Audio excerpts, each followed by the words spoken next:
Hello, everyone. Welcome to a new episode of the Dissenter. I'm your host, as always, Ricardo Lopes, and today I'm joined by Dr. Gül Salali. She is assistant professor in evolutionary anthropology at University College London. Her research focuses on human behavior and health using evolutionary approaches. And today we're going to cover topics like transitions from small scale groups to larger scale ones, cumulative culture, the Mbendjele BaYaka hunter-gatherers, and some other related topics. So, Dr. Salali, welcome to the show. It's a huge pleasure to everyone. Thanks, Ricardo, and thank you so much for inviting me. I'm very excited to be part of your great podcasts. Great. So, I know that just to start off with, I know that you are interested in sociocultural evolution, and I would like to start with this question then. Do we have a good understanding and explanation for transitions from small scale human groups to large scale, hierarchically more complex ones? I mean, do we know how they occur? Mhm. Well, that's one of the big questions in anthropology and archaeology. So, how did humans go from living in small scale, relatively egalitarian groups like hunter gatherer bands or tribes to larger scale, more complex, and often hierarchical societies like nation states? But there is no one single explanation. There are multiple factors which we can count as like environmental, demographic, and cultural factors. And I could say that one major turning point was the emergence of agriculture. Because when people start agricultural practices, that meant that there is storage available and that there may be food surpluses, and people started settling. And this meant that there are higher population densities. And this higher population densities, which means that there are more people now living in one place, that created some challenges. So, first, for example, how you are going to manage resources. And also, there could be conflicts among people because now there are many more people around you. So these are challenges, but also larger population densities also created new opportunities for example, large-scale cooperation. There were new opportunities for exchanging information among many more people. And over time, those pressures and also opportunities pushed societies towards more complex and hierarchical political structures. Um, and also, some scholars argued geography may play a role here. So often in less fragmented landscapes, there are great opportunities for information to circulate through extended people, many other people, and that allows for technologies to spread further, which can accelerate cultural evolution. And this is, some scholars argued, why we see some large-scale civilizations, the emergence of first large-scale civilizations in places like Eurasia. And then I mentioned cultural factors playing a role. So what I mean by that is often conflict and cooperation dynamics. So especially in areas with limited resources, what happens with growing populations is that groups start coming into more contact. And if there are limited resources, that push groups into conflict and warfare. And what we see in human history is that groups that are better able to coordinate themselves, but that are better able to cooperate, then are more likely to outcompete the other groups. And this often results in also the evolution towards larger groups through warfare. And the kind of coordination mechanisms could involve things like shared rituals, strong institutions, or more centralized leaderships. I actually modeled some of these processes in a project that we did 10 years ago. So it's been a while since I really focused on this line of research. But this was an exciting project because I collaborated with a population ecologist and an anthropologist.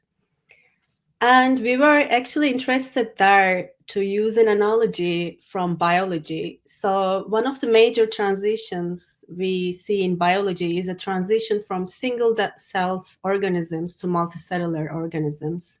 And we thought there are some parallels between this process and the transition from small scale to large scale groups, because in both situations, the kind of single cell or small scale group need to relinquish their autonomy, but then there are also some opportunities. For example, if you're in a multicellular organism, then you may be better protected against some external pressures. So we use this analogy, and we made an agent-based model. And one of the main things we were looking at is how distribution of resources kind of contributed to these transition dynamics from small scale to large scale groups, and how population structures, population dynamics also influence that. So if, for example, in a low productivity patch, in a low productivity place, if you have certain number of people, there is going to be less capacity for that land to maintain the people. So then there may be more, depending on what landscapes are available in surrounding places, there they may push groups into conflict or cooperation. So what we see is that when there are some right ecological conditions, for example, in our models, if there are several adjacent patches or landscapes that have higher productivity, then we see that transition from more small scale to larger scale groups. And what we see over generations is that once this transition happened, we see that the landscape was dominated by a few really large groups and a number of smaller ones. So there was this U-shaped distribution of human groups over generations once that transition happened. And that's similar to that's what we see in most human history as well. The world is dominated by a few nations and a number of much smaller ones. But of course, the reality is much more complex, and it's not that kind of linear growth. Often in history, we see these cycles of rise and collapse of big nations. So in short, this kind of big complex question, there are environmental factors like resource availability, resource distribution, but there are also factors like demography, how many people live in an area, and also cultural factors, how groups exchange information and able to coordinate themselves. Great, that was a very comprehensive answer. So you've also studied, and you even mentioned that briefly in your previous answer, you've also studied the topic of cultural evolution. So when it comes to that, what is cumulative culture? That's a good question, and I'm suspecting that some of your audiences already knows about this topic. Well, when we speak about cumulative cultural evolution, we're talking about a process by which knowledge, skills, and technologies build up incrementally over generations. And this build-up often generates such cultural products that are very complex, that are so complex that they are not often possible for one single individual to invent by themselves. So, for example, if you think about a smartphone, It's a combination of technologies developed over generations by many people. Technologies like touchscreen, camera, information technology. So this is, I always think that's a good example of a product of cumulative cultural evolution. Mhm. And are there aspects of social dynamics that relate to cultural evolution, cumulative culture? Sorry. I mean, I read in your work particularly about the role of knowledge sharing networks. So could you tell us about that? Yeah, my colleagues and I have been interested in this question. What are the mechanisms that gave rise to cumulative cultural evolution? And I have been conducting fieldwork in hunter-gatherer groups, and many evolutionary anthropologists, we are interested in looking at extant hunter-gatherer groups because we lived by hunting and gathering for most of the human history. So what we're interested in is that what can, for example, the social structure that we see in hunter-gatherer groups could tell us about information sharing, how those the structures interplay with how people exchange information, and whether this could be one of the mechanisms of cumulative cultural evolution, how the way people share information affect their ability to develop more complex technologies and cultural traits. So we have been interested in this kind of questions. And for that, we often couple field data. So we couple, for example, data of social networks in extant hunter-gatherer groups. So we have these detailed genealogies. So we have information on how people in one location are related to each other, and then we also have information on how frequently those people interact with each other.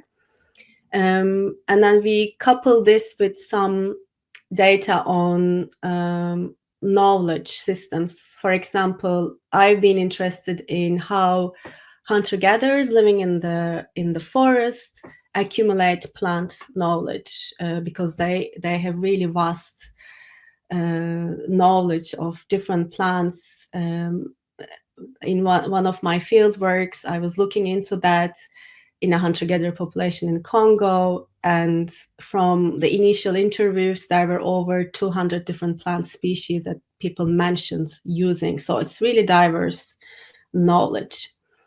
So one of our studies, we looked at these social networks in hunter-gatherers, and what we observe is that they are what physicists would or computer scientists would call a small world network.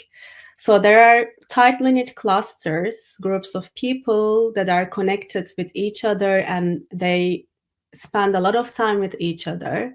And these really tightly linked groups are occasionally connected to other groups.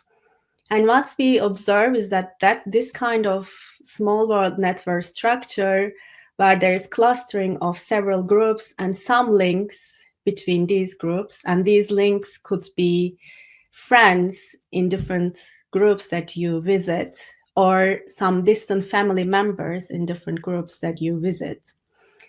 We see that kind of clustered network structure actually facilitates cumulative cultural evolution.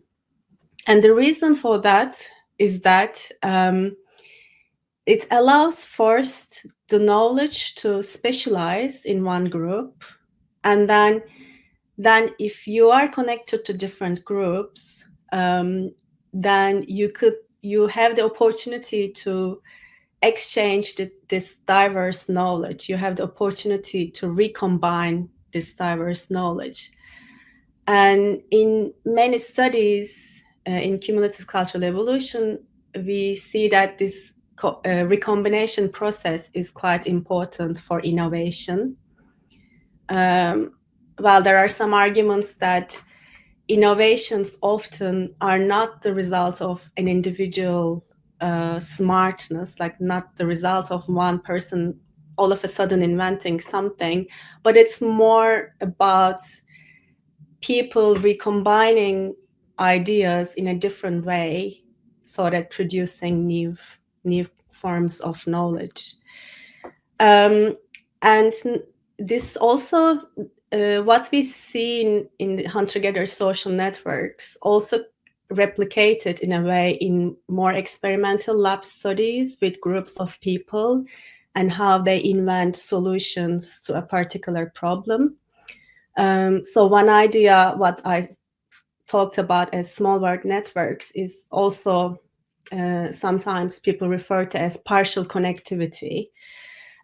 So when people did experiments in the lab, they found that if you have a 20 group all trying to generate a solution together for a particular problem, the solutions that they come up with is often they are often less efficient than the solutions if you first divide these people into like groups of say 5 or 10, and they work on the solutions within their groups and then connect them together and then allow them to exchange information. So the solutions that these partially connected groups come up with often are better than the fully connected groups, which is quite kind of a similar process that we see in hunter-gatherers in a more larger scale. That's very interesting. So you've done work among the Mbendjele BaYaka hunter-gatherers. I hope I'm pronouncing the name correctly. If not, please correct me. What characterizes their society? And then I'm going to ask you about particular aspects of their society that you've studied. Mm-hmm. Yeah, so Mbendjele BaYaka hunter-gatherers are one of the hunter-gatherer groups who live in across the Congo basin. So the community I've been visiting and studying since 2013, they live in the Northern Republic of Congo, in where there are dense rainforests. It's one of the largest swamp forests in the world.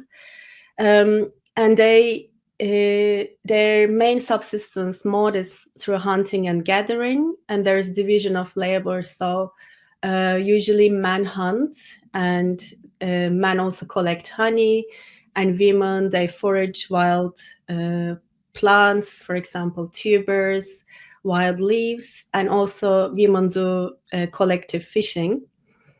And one of the key characteristics of these forest hunter-gatherers are they're mobile, so they change the groups who that's vary between 20 to like say 60 people. They change their campsites depending on the season and the availability of food resources.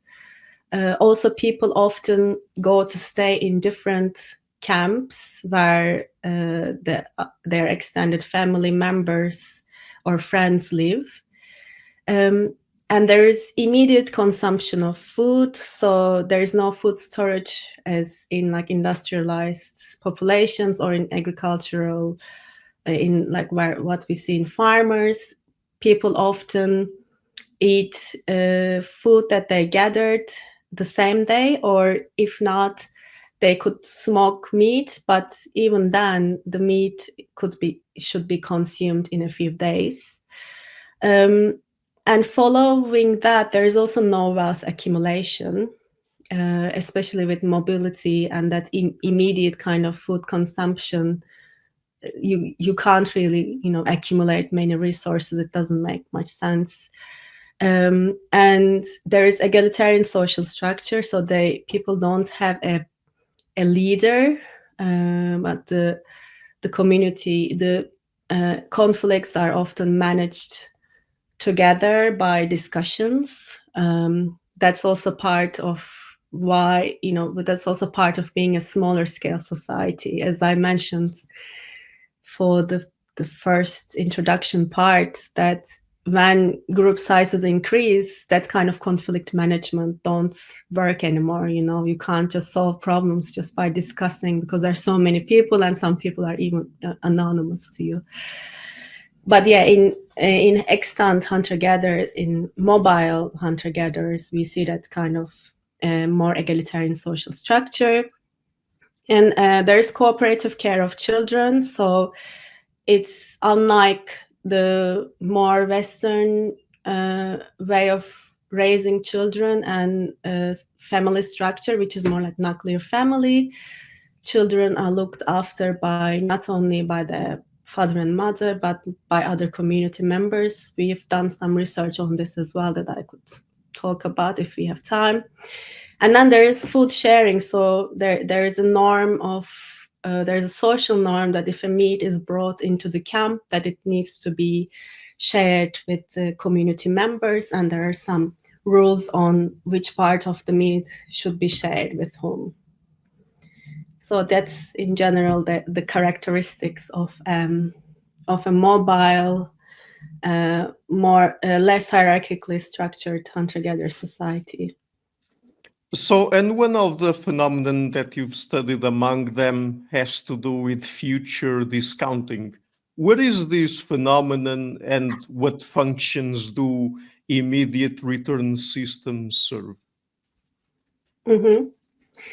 Yeah, so future discounting is this concept that the preference for more immediate rewards over larger and delayed rewards. So this concept is used most commonly in behavioral economics experiments. So people, for example, ask you a question of, oh, do you prefer to receive $10 tomorrow or $100 in a month? So that's kind of these kind of experiments they use to measure how much you're discounting future, and they look at different variables in what explains people's level of future discounting. So I was interested in this phenomena, testing this phenomena in hunter-gatherer groups, because by definition their society is immediate return, so the food is consumed immediately, as I said, and there's not much concept of saving, so storing something for later. For example, in BaYaka, they do trade with farmers, but it's often the case that when they trade the forest products, and they don't necessarily get money from the farmer traders, but they exchange with some farmers' products or alcohol or cigarettes. I haven't witnessed many occasions where a BaYaka would say, oh, let me earn this money, and then I will like save this money up, and then in a month maybe I will buy this. So I was interested in like looking. Then I had this idea that the future discounting, or levels of future discounting, is probably influenced by the kind of subsistence we have. And I predicted that once people started storing foods, like once the emergence of agriculture started, people also started, it made more sense for people to think about more future-orientedly, start saving, or you had to wait for the crops to grow, or for your animals to grow up. So I wanted to test these ideas in a smaller scale. There is variation in how much BaYaka hunter-gatherers are market integrated. So almost all BaYaka, they trade with farmers, even the ones living further away from the farmer villages, like in the forest. Usually farmers come and live with them so that they can continue trading. They can continue by getting wild animals and then selling the hunters other products. So there is that kind of trait for almost every Bayaka, but there is a variation in how much they engage in this trait. For example, some communities I stayed with in northern Congo, they prefer living in larger settlements, in logging towns. And these Bayaka communities often engage in more wage labor. So I conducted interviews in those locations and also in locations where the Bayaka live further away from these towns. And I found that yes, the engagement in wage labor, so like working in farmers' farms or working for the logging company, is much higher in Bayaka settlements that are closer to towns. Also, I found that so the Bayaka pay bride price. I found that in people who live closer to those towns, logging towns, they pay higher sums of bride price, and there is larger variation in how much people pay as a bride price. So this kind of shows that there may be some inequalities emerging among people in terms of how much money they may have or they might save. So I wanted to use that variation, and I did this experiment where I asked people whether they would like to have one stock cube today. So stock cubes are, these like muggy kind of food additives that people really like to use to, flavor their dishes. So I asked people whether they would like to have one stock cube today, or they would like to have 5 tomorrow. So you may ask, or if any behavioral economists are listening, like, what is this temporal discount model? It's just today versus tomorrow. I tried so many different combinations, but it's such an alien concept. Like, again, saving, for example, for 5 days, it didn't work. Everyone would say, give me just now, So my choice was between today, one today versus 5 tomorrow. And what we found was that people living more in forests, so engaging in trade, but perhaps less often, they chose just now, give me one now. Whereas people living more in those settlements closer to towns who engage in more wage labor, they half of the participants chose to wait for tomorrow. Also, I did this with a small group of farmers, and their replies were their choices were similar to the Bayaka who were living closer to towns. When it comes to culture, and again among the Bayaka hunter-gatherers, you have studied also the phenomenon of global weirding. What is this phenomenon about, and what did you learn about changes specifically in planet knowledge? Mm-hmm. Again, this is like this continuation of my interest of seeing variation among different hunter-gatherer groups. They are the same community, just to emphasize, but some people, some Bayaka, choose to live closer to these towns and choose to engage in more wage labor, especially younger generation. So when it comes to global weirding, so perhaps I should start by what weird means in this context. Yeah. So Sure. WEIRD is this acronym that was coined by Joe Henrich and his colleagues, which stands for Western Educated, Industrialized, Rich Democratic Societies. Mhm. And they published this paper back in 2010, I think, kind of showing how much research in psychology and behavioral sciences are conducted with weird population, and how this is problematic because we don't get to see the full spectrum of human behavior and variation in human behavior.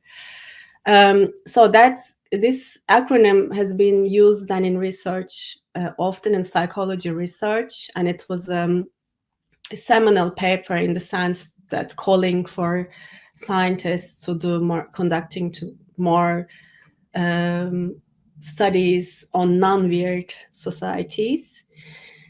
And in response to, I think, that paper, there was, I think it was Paul Rosin who coined, or no, maybe it was, I found that global weirding term, I think, in an Eon essay online. And I quite like the term because that's what we are seeing in most parts of the world, that the cultural products from weird, the Western industrialist populations started to dominate the cultural landscape of many other societies. So I think that's what people referred as global weirding. For example, GPS technology are used more and more commonly instead of traditional wayfinding techniques.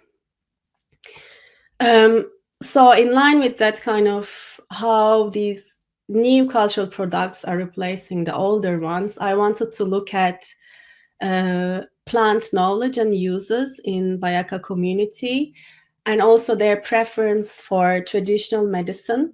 So historically, because BaYaka don't have much access to Western medicine, their first healing practice is based on traditional plant medicine.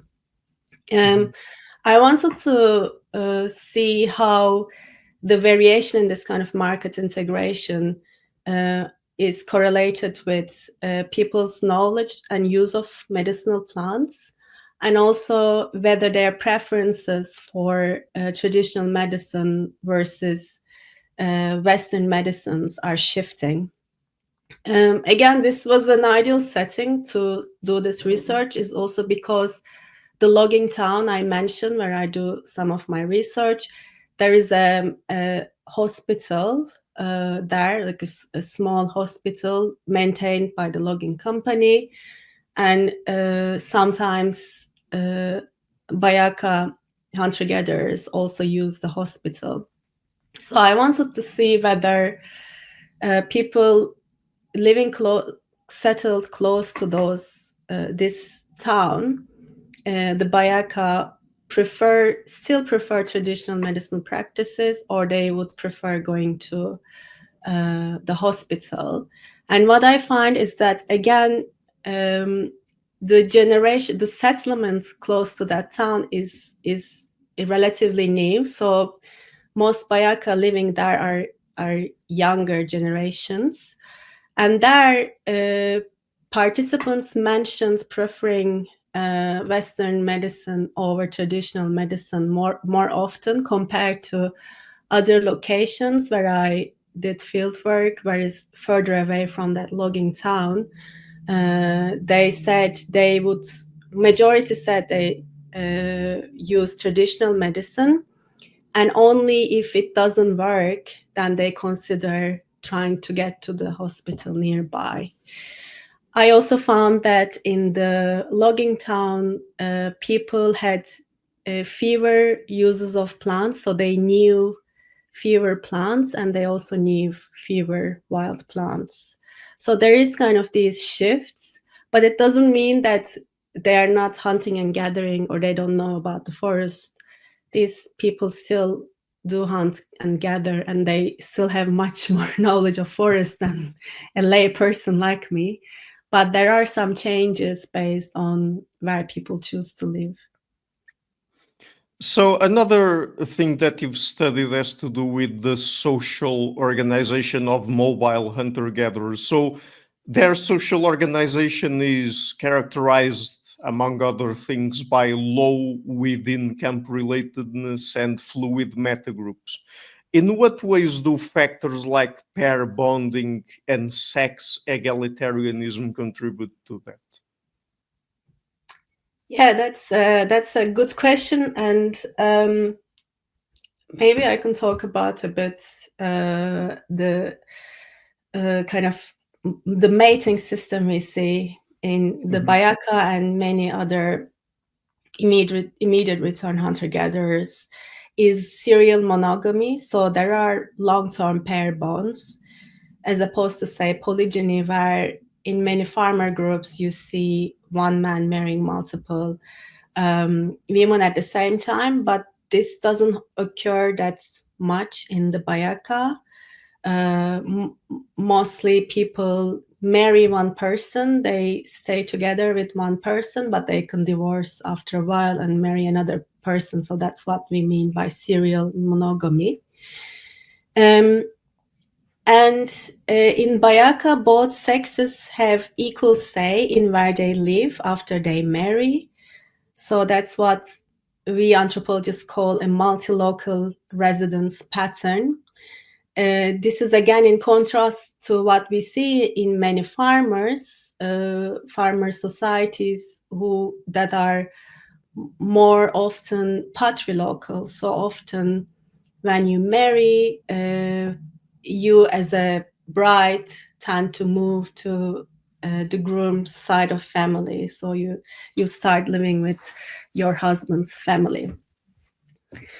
So what my colleagues and I thought that this actually could contribute to the level of relatedness we see in different groups. So if you, there may be some difference in how much people are related if everyone is living with the groom side of family, or if people are free to choose which side of the family to live. So some people go live with their wife's family and some people go live with their husband's family. And also the reason for that is the rule of exogamy that we see in many populations. So in the BaYaka, for example, there is a rule against marrying your own family. So that also kind of creates that mixing with unrelated people. So to test these ideas, my colleagues and I used both our empirical data that we collected in the field. As I mentioned, we did lots of genealogical interviews, so we knew in one place how people were related to each other. So we did that research both in BaYaka hunter-gatherers, and some of my colleagues did the same with Akta hunter-gatherers in the Philippines. And there are also some previous anthropological work published showing the relatedness in other hunter-gatherer groups. And we also collected some data on relatedness among patrilocal farmer groups. And we coupled this with an agent-based model where we simulate what happens when people married someone and started living with the husband's side of family versus what happens when people married someone and some chose to live with the wife's part of family and some chose to live with the husband's side of family. And what we see is that over generations, over simulation time, is that when there is sex equality in residential decision making, this pattern results in groups that are less related to each other. So in one location, there may be more number of unrelated people overall to you as a person. Whereas in occasions, in groups where people only lived with, say, their husband's side of family, over time, that led to groups that are more related to each other. So this also really, what we see in the simulation results also match very well with what we gathered through the empirical data. That, for example, in all the hunter-gatherer populations that we studied, the number of unrelated people in the camp to a focal person was 17%, whereas this number for the patrilocal farmer group was 4%. So in the hunter-gatherer groups, there was many more unrelated people because of that decision-making processes. So you are also interested in evolutionary approaches to mental health. What do we know about the prevalence of mental disorders among hunter-gatherer populations? Well, I must say not much. This is a topic that's been, I think, that many more scholars are more interested in now, looking into examining mental health problems in hunter-gatherers. But methodologically, it's challenging when we talk about kind of measuring the prevalence of a certain mental health disorder, like, say, autism or depression rates.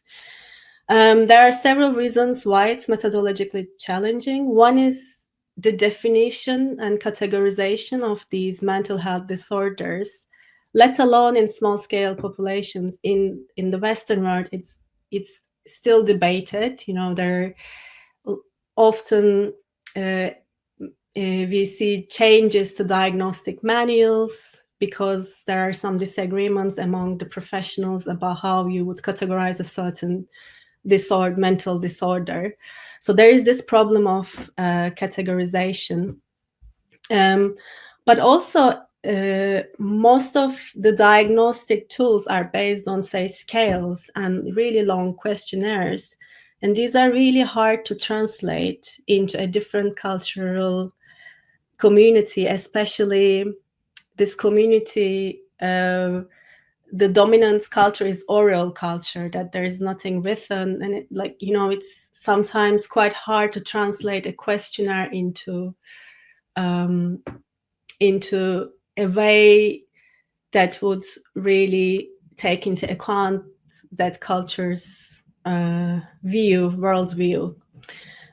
So some anthropologists who are interested in these problems, and now we established a network. We're having workshops and discussing these issues and trying to find ways to answer these questions, look at these mental health problems in small-scale populations in a way that is culturally appropriate, in a way that takes into account that culture's own worldviews, and how these illnesses could be manifested differently in different cultures.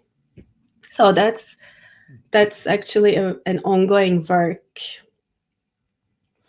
But with all of those limitations, are we able to tell if there are differences in rates of mental disorders between hunter-gatherer societies and industrialized societies? From what we know from very limited studies looking into mental health problems in extant hunter-gatherers, for example, there was a recent study on postpartum depression in Hadza women, and the researchers found high rates of postpartum depression among Hadza women, but the reasons that they give were quite different to the reasons that we see in the Western world. So in the West, one of the correlates of PPD is the lack of social support. Whereas in Hadza, women didn't mention much lack of social support, but what they mentioned was anxieties related to infants' health. And we know that in these populations, there is still very high childhood mortality. So the reasons for depression and anxiety after giving birth is mostly related to that. And in another study, some researchers looked into depression symptoms in the Tessimane horticulturalists. So these are people who mix hunting with some gardening. And they find that, again, around 10% of the participants could be defined as as depressed based on the scale that they used. So it's not that we don't see any prevalence of these mental health problems in small scale or hunter-gatherer groups. But again, in the Tsimane, what the researchers found is that the symptoms of depression were correlated with rate of infection. So people who have higher infection rates tend to be more depressed. So what we see in general is that, yes, there are mental health problems in these societies as well, but the underlying reason could be quite different to the underlying reasons that we see in the Western world.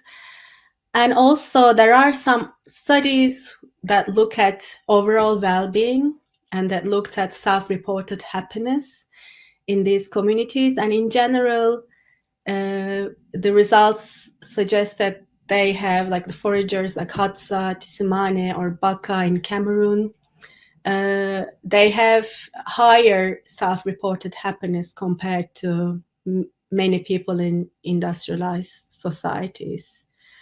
So mental health problems occur, but also the kind of life satisfaction, overall life satisfaction could be higher as well.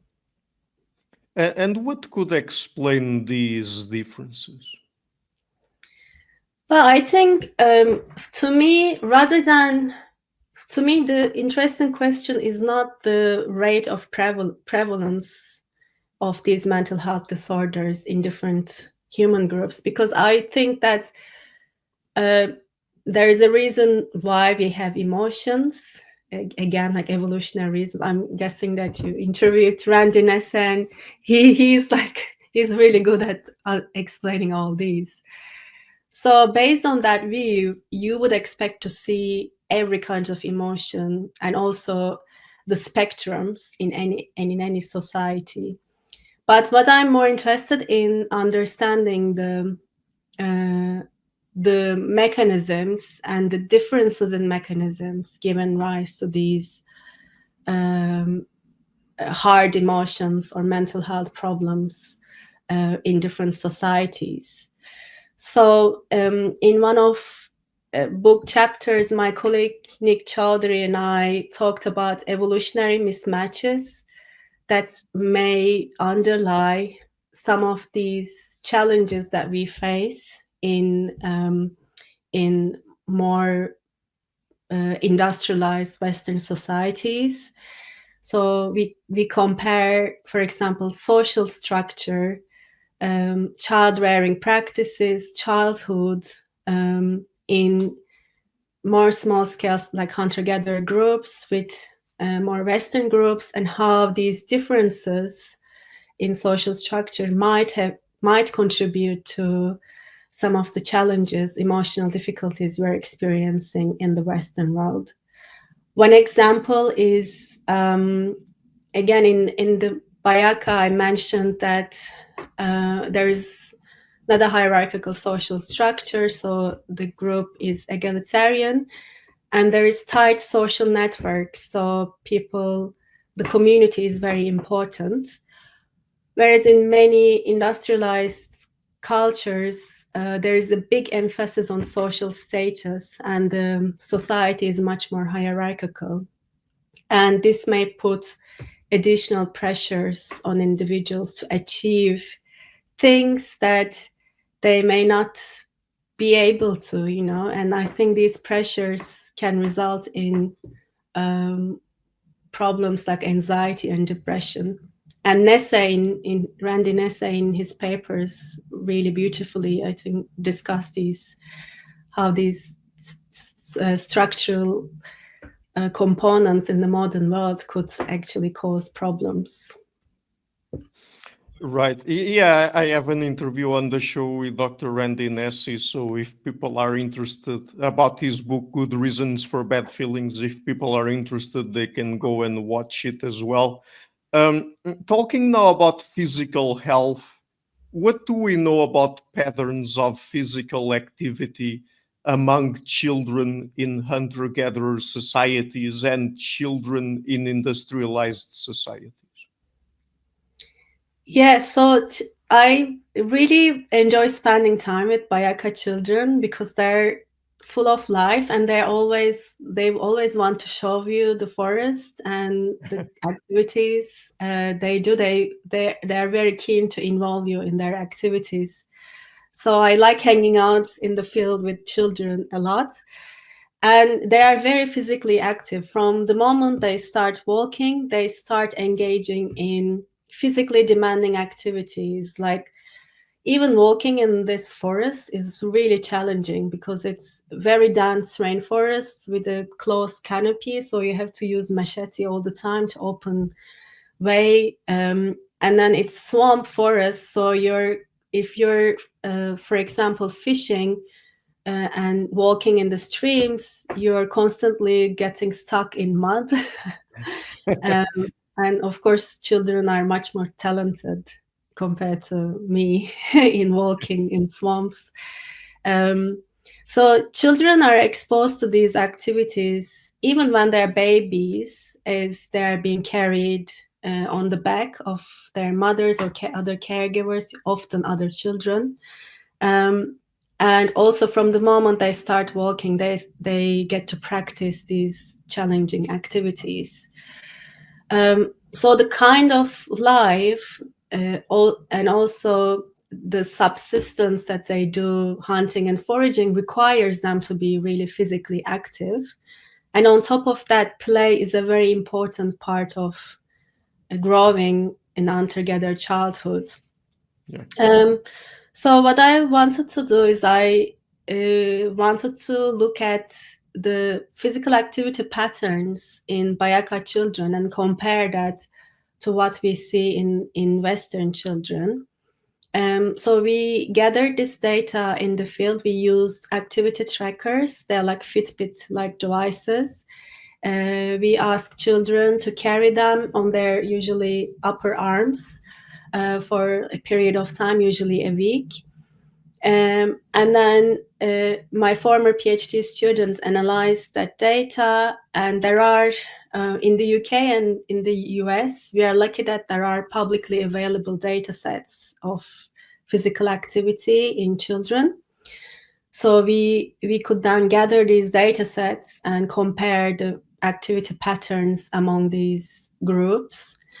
And what we found is, not surprisingly, that BaYaka children were much more active on average than children in the UK and the US. For example, on average, we found that BaYaka children per day engage over 3 hours of moderate to vigorous physical activity. And that's 3 times of the WHO recommendation already. And it's much more than an average British teenager. But there were some other interesting patterns. So for example, in our sample, we had like children from 3 to 16. And what we saw is that their physical activity levels increased by age. But when we look at children in the US, we saw a different pattern on opposite direction. I think it was after around 5, physical activity in children in the US started declining. And we interpret these as perhaps the consequence of formal schooling, where children they have more structured education and they start sitting down over periods of time. So that was one contrast between the two groups. And then in BaYaka children, their activity levels varied more by days. So like in one day, say they would do a lot of activities, but in the next day they may do much less. Whereas there wasn't as much variation in activity levels among the children in the US. And then another interesting finding was that we did a small analysis of the going to bed times and wake up times. And what we saw is that in the Western world, we talk about teenagers sleeping all morning. Researchers say teenage chronotype, I think. We saw that in BaYaka, yes, teenagers went to bed later, but everyone woke up together. So there wasn't like staying in bed for a long time. Yeah. And what can we learn about childhood physical activity and well-being that we could apply to industrialized societies to promote better health outcomes when it comes to non-communicable diseases? Well, I guess that requires a bit some reforms in the education system as well. So when we look at BaYaka childhood, one of the most striking features of children is the autonomy that they have. So most of the time when they're playing in play groups, there isn't an adult. There is just children of mixed ages. For example, last time when I was in the field, in one morning, a bunch of children, maybe 10, 12 children, decided that they wanted to go for fishing. It was fishing season. So they just took small pots and small machetes and baskets and just went off the forest by themselves and then fished small fish. So that kind of autonomy is quite striking, that we often don't get to give that much of autonomy to children. I think we don't see them as, perhaps we don't trust them as much. But one of the reasons why also BaYaka children could do that is because of this kind of mixed age structure where older children do look after the younger ones, and the younger ones often learn skills and knowledge of the forest by observing and imitating the older ones. So I think there could be more emphasis on like peer learning, and more perhaps cooperation among children. Of course, play and outdoor activities. I mean, the whole home of BaYaka children is the forest, so it's a very different kind of architectural environment compared to the environments of people living in the cities. But I think there are some new trends, relatively new trends in education as well. There are like forest schools, or like more schools, I think, now emphasize outdoor activities in childhood.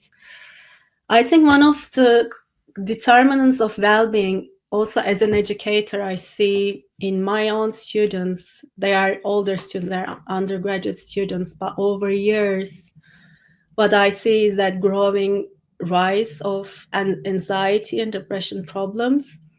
And I think the main reason for that is our education system being really performance-based. Whereas in BaYaka children, the learning is from children's intrinsic motivation. They learn because that's the way of life. They need to, be able to get food in the forest. So that kind of the need to learn comes intrinsically. Whereas I think in our education system, there is a lot of emphasis not on the process of the learning, but on the outcome, on the performance, which cause tremendous amount of stress to people. But it's unfortunately also the reflection of how our society works, how the adult life works. Right. So, still on the topic of health or health factors, I would like to ask you now about alcohol consumption among hunter-gatherers. Tell us specifically about the work you've done on that topic among the BaYaka hunter-gatherers again, and how alcohol consumption relates to health outcomes. Mm-hmm. Yeah, so in many hunter-gatherer groups around the world, what we see is that these groups are often are marginalized. They have restrictions on their land use, and they experience more and more restrictions on their mobility because of the external pressures. For example, in Congo, there's pressures from logging companies and even conservation groups. So there are some incentives to make people settle down in places, and those pressures also bring about friction and lack of autonomy in what people want to have in their future, and they also threaten their traditional ways of life. So I think especially the lack of autonomy people have contributes to that increasing levels of alcohol consumption that we observe over the years of like every time we go back to field. I could say that there is more and more emphasis on spending all their money in a way that's spending all their foraging efforts in alcohol. So for example, many BaYaka, when they sell meat to farmers, they in exchange they prefer getting alcohol than, for example, other agricultural products like cassava roots. So we were interested in actually looking at quantitatively alcohol consumption, because we know that in many parts of the world, that's what's happening with indigenous populations. There is alcohol consumption, but there's not much study on quantitatively looking at it. So we conducted interviews in the field with communities we stayed in about how much they drink per day, what kind of drinks they drink, whether we also did these interviews with pregnant and breastfeeding women. So one thing to say that there though, like drinking alcohol is a big part of rituals among the BaYaka, and it's not surprising. It's the same for us. Like when we have weddings, and in many cultures, not all, but in many cultures, alcohol is part of these celebrations. So in the sense, BaYaka also love to drink alcohol in big rituals, initiation ceremonies. But there is also day-to-day drinking we observe, especially in men. So when we looked at our data, what we found is about 55% of men and 35% of women among our participants exceeded WHO thresholds for risky drinking. So it's quite a high rate of alcohol consumption among the participants. And also we found that like in accordance with our field observations as well, about 40% of women who are pregnant or breastfeeding said they drink alcohol. So there is some lack of, I think, information or knowledge on how alcohol consumption may influence child development in the community, and there are consequences of it. So when people drink large amounts of alcohol, we see that there are more fights occurring in the community, and there is more violence.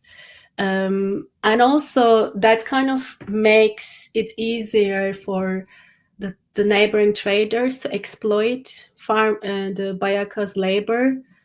Most often, farmer traders, they give alcohol to some BaYaka men, especially in advance, and then those men are then in debt. They have debts to these people where they need to engage in labor or they need to hunt meat for them. So that kind of dependent relationship emerges as a result of alcohol consumption. And we also found some positive associations between alcohol consumption and blood pressure and experiencing diarrhea in the past weeks. So I have one last topic I would like to ask you about. Could you tell us about the work you've done on childcare networks and how they contribute to learning to parent? Mm-hmm. So this is a recent work that we did again with my colleague Nikhil Chaudhary. He, when we were in the field, he did these detailed observations following children, infants age 0 to 4 over an extended period. And using this data, we could look at who contributes to childcare, how people respond to infant stresses, like, for example, when infants cry. We also coupled these observations with the social network data we gathered that I mentioned before. So we had this a quite detailed or like larger scale data set where we could see who interacts with whom more often. So we could then see who were interacting with infants more common. And we could use that data to look at who provides care to children more often. And we were most interested in cooperative childcare. So in anthropology, we talk about alla mothers, which means people other than the mother who takes care of children.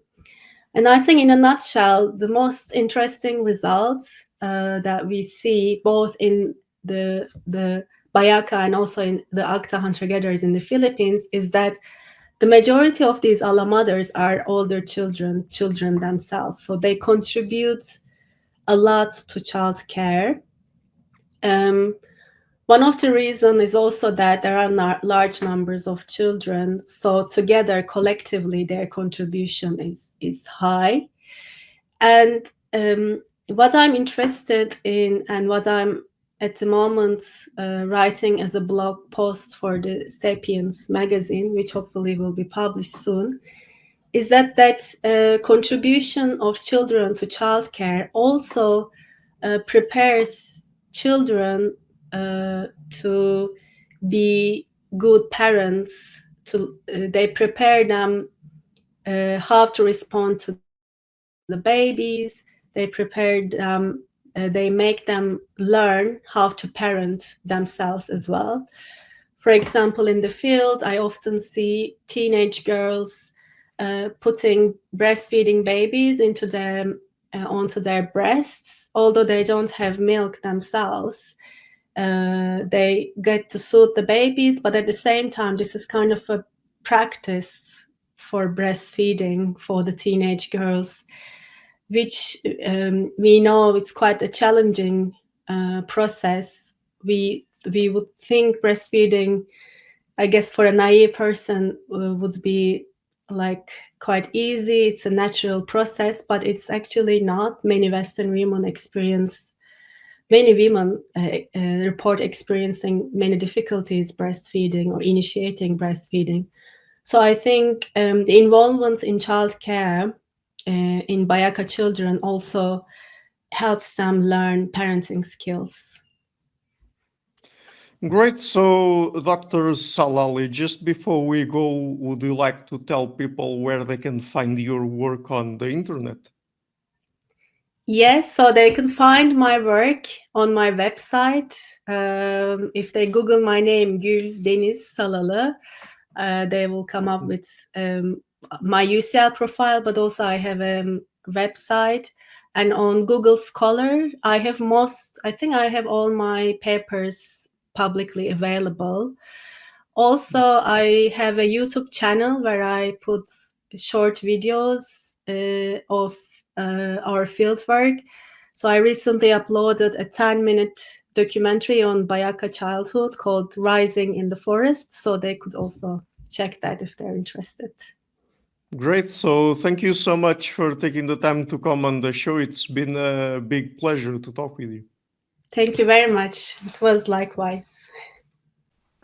Hi guys, thank you for watching this interview until the end. If you liked it, please share it, leave a like and hit the subscription button.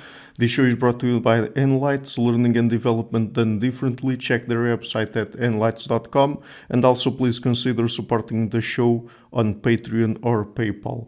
I would also like to give a huge thank you to my main patrons and PayPal supporters: Per Ergo Larsen, Jerry Mullerens, Frederick Sunda, Bernardo Seixas, Olaf Alex, Adam Kessel, Matthew Whittingburg, Arno Wolf, Tim Hollis, Eric Alenia, John Connors, Philip Forrest Connolly, Dan Demetri, Robert Windiger, Rui Inácio, Zup, Marco Neves, Colin Holbrook, Phil Kavanagh, Michael Stormir, Samuel André, Francis Forte, Tiago Nunes, Fergal Cossen, Hal Herzog, Nuno Machado, Jonathan Labyrinth, João Linhares, Stantantia, Samuel Correia, Eric Hines, Mark Smith, João Eira, Tom Hummel, Sardus France, David Sloan Wilson, Yacila Dez Araújo, Romain Roach, Diego Londonho Correia, Yannick Punter, Dana Rusmani, Charlotte Bliss, Nicole Barbaro, Adam Hunt, Pavlo Stasevski, Nelek Bach, Guy Madison, Gary G. Allman, Sam Afzal, Adrian Yeager, Paul Tolentino, João Barbosa, Julian Price, Edward Hall, Edin Bronner, Douglas Fry, Franca Bortolotti, Gabriel Ponce Cortez, Ursula Litsky, Scott, Zachary Fish, Tim Duffy, Sonny Smith, John Wiseman, Daniel Friedman, William Buckner, Paul George Arnaud, Luke Lowacki, Georgios Theophanous, Chris Williamson, Peter Wolozin, David Williams, Diogo Costa, Anton Erickson, Charles Murray, Alex Shaw, Maury Martinez, Coralie Chevalier, Bangalore Atheists, Larry Dealey Jr., Old Erringbon, Sterry, Michael Bailey, Dan Sperber, Robert Grassi, Zigoren, Jeff McMahon, Jake Zool, Barnabas Radix, Mark Campbell, Thomas Dovner, Luke Nissen, Chris Story, Kimberly Johnson, Benjamin Galbert, Jessica Nowicki, Linda Brandon, Nicholas Carlson, Ismail Benzliman, George Coriatis, Valentin Steinman, Per Crowley, Kate Van Goller, Alexander Hubbard, Liam Dunaway, BR, Masood Ali Mohammadi, Perpendicular, Jonas Hertner, Ursula Goodenough, Gregory Hastings, David Pinsoff, Sean Nelson, Mike Lavigne, and Dios Necht. A special thanks to my producers: Isar Webb, Jim Frank, Lucas Stafiniak, Tom Vanagdam, Bernard Ugni, Curtis Dixon, Benedict Mueller, Thomas Trumbull, Catherine and Patrick Tobin, John Carlo Montenegro, Alnick Ortiz, and Nick Golden, and to my executive producers Matthew Lavender, Sergio Quadriano, Bogdan Kanivets, and Rosie. Thank you for all.